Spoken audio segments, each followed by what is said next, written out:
Akik kecubung wulung. Ngancik wayah sore aku budal menyang bakul akik. Manggone ing trotoar pinggir dalan gedhe, samping bioskop.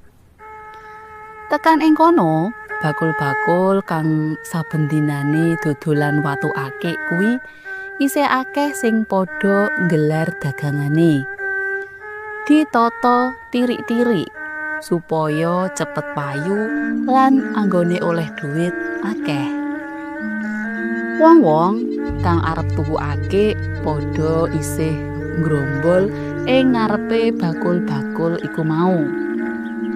Ana akik Pirus, Yaman Sulaiman, akik gambar, merah delima lan sak panunggalane.